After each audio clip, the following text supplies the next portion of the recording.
Next come small closed cups. They measure from 30 to 40 millimeters. Closed cups are from around 40 to 55 millimeters, with their gills still firmly closed. Open cups are mushrooms with their gills revealed. And finally, flats, the largest grade. They measure from 70 millimeters upwards. You'll soon learn to tell the difference. You'll usually be asked to pick each grade into a specific punnet. This is known as sizing.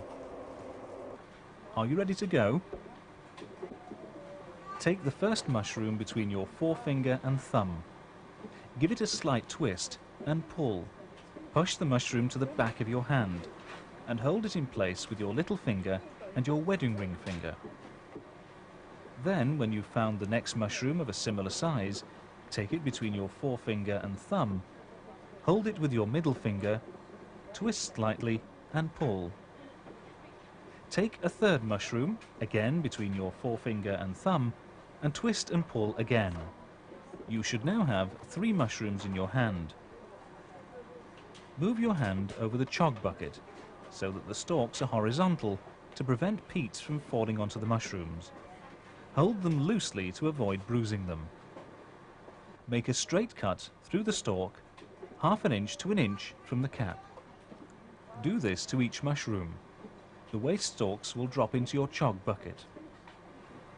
Now turn your hand so that the mushroom caps are facing upwards and place them gently in the punnet with their caps up. Now go back and identify 3 more mushrooms of a similar size to the ones you've just picked. Forefinger and thumb, twist and pull. Hold with little finger and wedding ring finger. Forefinger and thumb, twist and pull. Forefinger and thumb, twist and pull. Straight cuts, half an inch to an inch from the cap. Turn your hand over and into the punnet, cap upwards. Simple enough, isn't it? Now it's just a question of practice. It'll probably take you a few weeks to learn to pick at full speed. Another skill you'll acquire is the correct judgment of how many mushrooms to put in each punnet. Mushrooms do vary in weight between houses, so each time you enter a new house, check their weight by putting a punnet on the scale and filling it to the correct weight. Then use that punnet as a guide on how to fill the others. Judging the weight correctly saves an awful lot of time and expensive damage in the packing area. Carefully avoid marking the mushrooms in any way. Any marks will severely reduce their value when we sell them. That means taking care to keep your fingernails clear of them. Also, don't rest your punnets on the mushrooms. They leave large compression marks which, once again, reduce the mushroom's value. Keep a lookout for scaling on the sides as well. Severely scaled mushrooms should be downgraded. If you notice scaling of this degree, ask your supervisor what to do. Also, tell your supervisor if you come across really peaty mushrooms like these.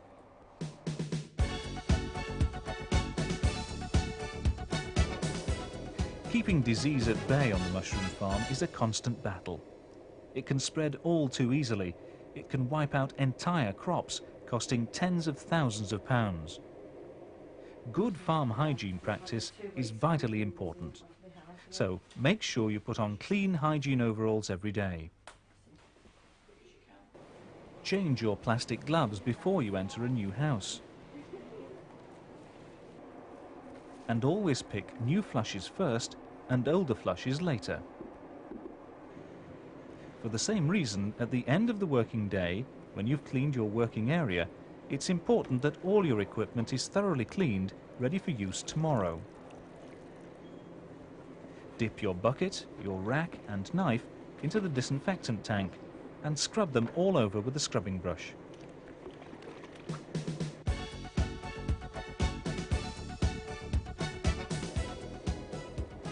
It's important to be on the lookout for anything unusual in the growing houses.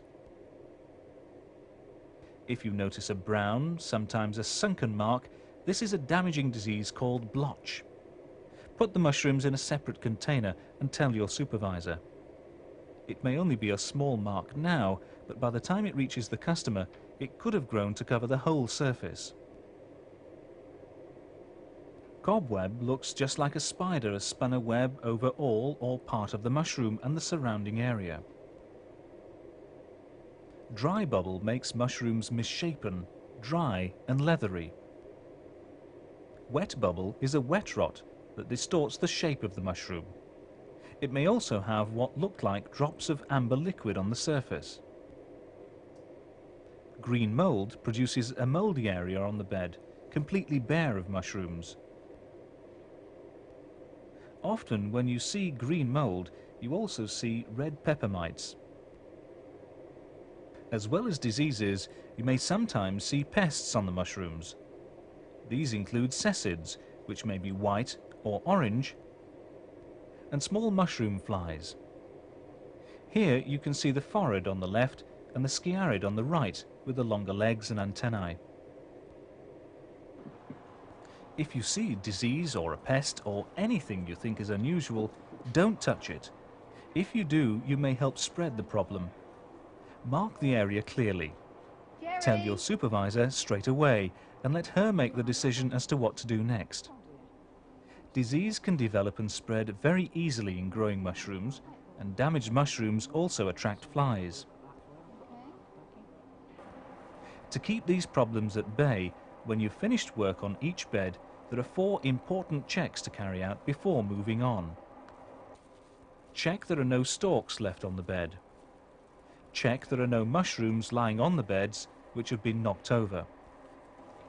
Check you've removed all your unused punnets and equipment. And finally, check you've cleaned up any stalks or mushrooms which have fallen on the floor or under the bed.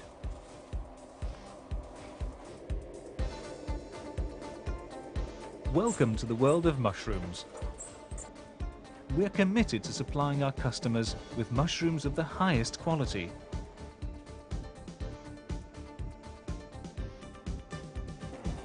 We can only do that with your help. You are the vital link in the chain.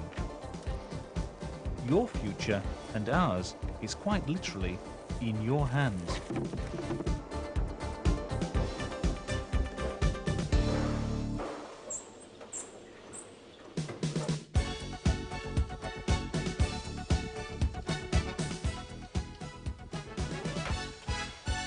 We'd like to introduce you to Denise. Denise has been picking mushrooms for 4 whole weeks now, and she feels she's getting the hang of it. We're going to follow Denise through a typical working day. You'll see she's learned quite a lot about mushroom picking, but she's still making a few mistakes. Watch this short sequence very carefully. At the end, you can discuss Denise's progress and offer her some advice.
All right.